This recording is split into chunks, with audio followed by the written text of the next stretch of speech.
I remember that morning so clearly, the way the fluorescent lights flickered awake just as I unlocked the door to the office. It was earlier than usual for me, but the quarterly reports were piled high on my desk, and the deadlines were pressing in. I'd been at the company for 15 years, and somehow the paperwork never stopped multiplying. I set my coffee down, took a deep breath, and told myself that today I would get ahead of it. Then my phone buzzed. It was a message from Mr. Harlan, my boss. Short and to the point, like always. He said he was sending someone to help me catch up on the backlog. A moment later, he added that it would be his son, Ryan. I blinked at the screen, surprised. I'd only met Ryan a few times at company events. He was polite, reserved, and carried the kind of quiet confidence that only comes with youth and an easy smile. I didn't know what to expect, but I certainly didn't expect him to show up 5 minutes later, holding 2 coffees and a warm grin. "I thought you might need this," he said, setting one on my desk. He said it lightly, but something in the way he looked at me, steady, familiar, as if he already understood the kind of day I was having, caught me off guard. Most people rushed past my office without noticing if I was buried under 10 folders or 20. The office was unusually still that morning. The early sunlight cut across the carpet, and the hum of the air conditioner felt louder than usual. Ryan pulled up a chair beside me without waiting to be told what to do, and I found myself explaining the reports, the system, the endless checklist.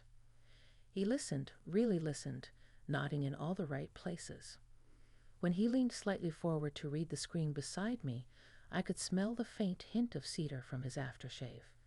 It wasn't overwhelming, just enough to make me aware of his presence in a way I hadn't expected.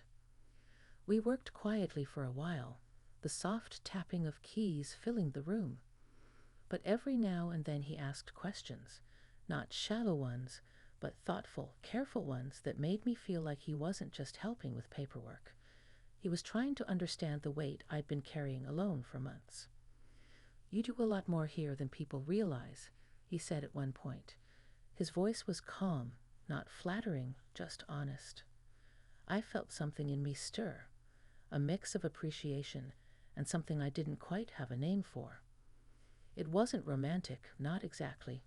It was the sensation of being seen after a long stretch of invisibility. I caught myself smiling more than usual, even laughing once, when he jokingly declared that my filing system was both brilliant and terrifying.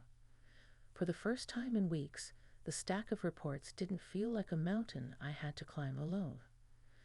As the morning stretched on, a subtle tension settled between us, not uncomfortable, just unfamiliar. The kind that comes when 2 people realize, slowly, unexpectedly, that their rhythms match without effort. When the clock struck noon, I realized I hadn't felt the usual heaviness in my shoulders. Instead, I felt something else entirely: curiosity, and maybe a little nervousness. Because if the morning had already surprised me, I could only imagine what the rest of the day might bring. And that was just the beginning. The afternoon light filtered softly through the blinds, casting long, warm stripes across the office floor. By the time Ryan and I returned from our quick lunch, sandwiches from the corner deli, I felt strangely lighter, as though someone had loosened the knots in my chest without me noticing. He walked beside me with an easy stride, holding the door open with a small, almost absent gesture that felt more thoughtful than anything grand. Back at my desk, I noticed how naturally he settled into the space, as if he'd been working there for weeks instead of just a few hours. There was something refreshing about the way he approached everything. No sighing, no complaints, no assumptions, just quiet curiosity and a willingness to help.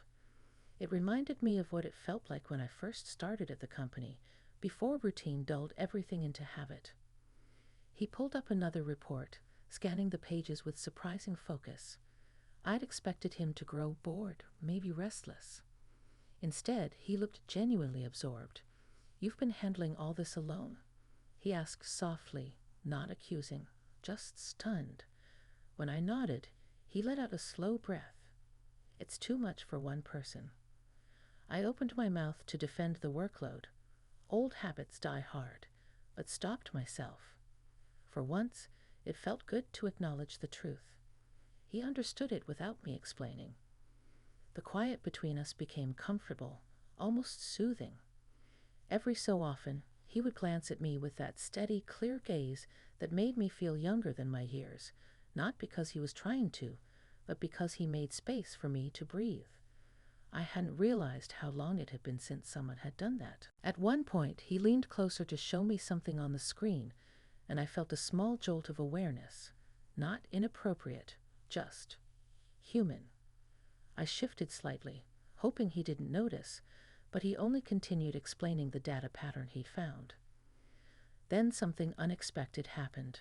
The power flickered, the lights dimmed, and the monitors went dark with a quiet click. I'd blinked. A moment later, the emergency lights kicked in, leaving the office washed in a soft amber glow. "Well, that's new," Ryan said with a quiet chuckle. I tried to restart the system, but nothing responded. I sighed, rubbing my temples. Without the database, we couldn't do much of anything. "Looks like we're on pause," he said gently. For a moment, the silence between us deepened, not awkward, but reflective. The office felt different in the dim light, almost intimate in its quietness. I could hear the distant hum of the building, the muffled sound of traffic far below. Ryan leaned back in his chair, studying me with a warm, patient expression. "You know," he said, "you carry yourself like someone who's been holding everything together for everyone else." I laughed softly, shaking my head. "Is it that obvious?" "It's not obvious," he said. "It's admirable. But even the strongest people deserve a moment to breathe." His words landed gently but deeply. I realized then how rarely anyone acknowledged what I did, let alone how I felt doing it. His youth didn't make him naive. In some strange way, it allowed him to see things without the armor most older adults learn to wear. The lights flickered again, briefly. Still nothing. "Since we're stuck," he continued, "mind if I ask you something?" I hesitated, then nodded. "What keeps you going here? Really going? Not the paycheck." The question surprised me more than the outage. I looked out the window for a moment, watching the afternoon sun settle against the skyline. Why did I keep going? Habit? Loyalty? Fear of change? A little of everything, I supposed. I said slowly, I think I'm just trying to prove that I still matter, even if no one says it out loud." He didn't interrupt. He didn't rush. When I finally looked back at him, his expression was soft, understanding in a way that felt unexpectedly grounding. "You matter more than you think," he said simply. The lights hummed, flickered again, and then finally blinked back on. The computers whirred to life, and the office returned to its usual brightness. But something between us had shifted, quietly but unmistakably. As the screens lit up again, I felt a strange sense of anticipation for what the rest of the day might reveal. The computers took a few minutes to reboot, their fans whirring softly as if waking from a long nap. I used the moment to steady myself, though I wasn't entirely sure why I felt the need to. Something about the dimmed light conversation with Ryan lingered in the air, gentle, warm, and unsettling in a way that had nothing to do with discomfort and everything to do with unexpected honesty. Once the systems were up again, we returned to the reports. But the rhythm between us had changed. The earlier tension, subtle, almost playful, had deepened into something quieter and more meaningful. It was as if we'd stepped past the edges of small talk and landed somewhere more human. He reviewed a spreadsheet, brow slightly furrowed, and I found myself watching him for a moment longer than necessary. Not because of his looks, though he certainly had the youthful sharpness that made heads turn, but because of the calm patience he carried. It reminded me of someone older than him, someone who understood life's weight rather than rushing past it. When he noticed me staring, he smiled, not teasingly, but as if acknowledging the shared stillness between us. "Everything okay?" he asked. Yes, I said quickly, then softened. Actually, yes. More than okay. He didn't press, just nodded, letting the moment settle. We worked for another hour before he suggested we move some of the boxes from the storage room. The files inside them were part of the backlog I'd been struggling with, and honestly, I'd been avoiding them. They were heavy, both literally and mentally. I led the way down the hallway, the echo of our footsteps the only sound. The storage room was cool and shadowed, the kind of place that always felt like time moved slower. Dust floated lazily in the slanted beam of light from the narrow window. Ryan took one look at the stacks of boxes and let out a low whistle. You've been dealing with all of this too? All of this, I repeated with a half laugh. He moved a few boxes with ease, clearing a small working space. I joined him, though I couldn't lift quite as much as he could. He noticed but didn't comment. Instead, he handed me the lighter boxes with a quiet, respectful matter-of-factness. It wasn't condescending. It was considerate. As we sorted through the files, our hands occasionally brushed. Each time it happened, neither of us jumped back, but neither of us ignored it entirely. It was just enough to remind me that connection doesn't always announce itself loudly. Sometimes it whispers through the smallest of contact. You know, you make this place feel different, he said after a while, his voice soft. Different how? I asked, though the question came out more gently than I intended. He rested his hand on a box, thinking. Like it has a heartbeat, like it matters. I've been around here my whole life, and I don't think I ever saw that before. His words warmed something inside me that had been cold for a long time. Not because of romance. This wasn't that. It was the rare feeling of being recognized for something deeper than your job title or your responsibilities. I sat on one of the boxes, taking a slow breath. You see things most people overlook, I said. Maybe that's why you notice what others don't. He leaned against the opposite wall, arms relaxed at his sides. Or maybe I just pay attention to the right people. The room quieted again. Not tense, just full. Full of unspoken thoughts, shared understanding, and something that felt like two worlds expanding toward each other without touching. After a moment, I checked the time. We should probably get back before your father thinks I put you to work in a dungeon. He laughed, the sound echoing softly in the storage room. Honestly, I don't mind. Today's been different. Different. As we walked back to the office, side by side, I realized something surprising. I wasn't thinking about the deadlines or the workload or the stress that usually followed me like a shadow. I was thinking about the way a single unexpected day can open a door you didn't even realize had been closed. And I had no idea what the final hours of the day might bring.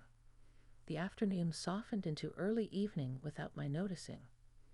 The office windows held that warm, late-day glow where the sun hangs low enough to touch everything with gold. Most of the building had emptied by then, leaving the familiar quiet that usually made me feel small and overworked. But not today. Not with Rayan still there, settling into the chair beside mine as naturally as if he belonged.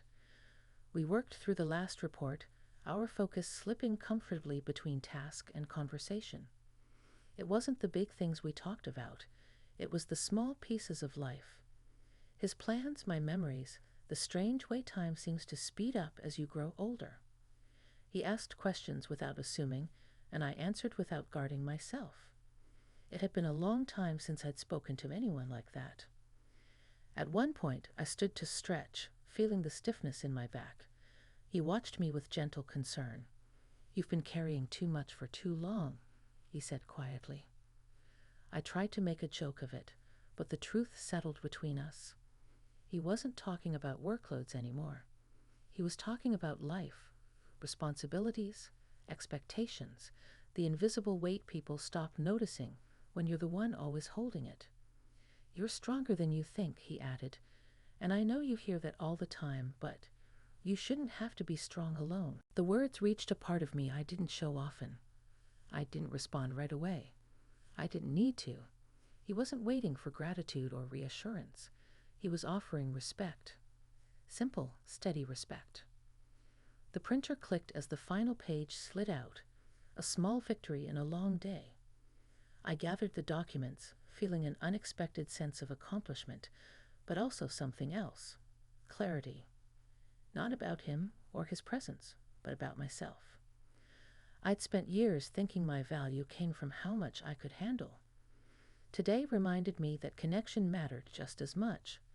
Being seen, not for performance, but for humanity, had a way of rearranging your perspective.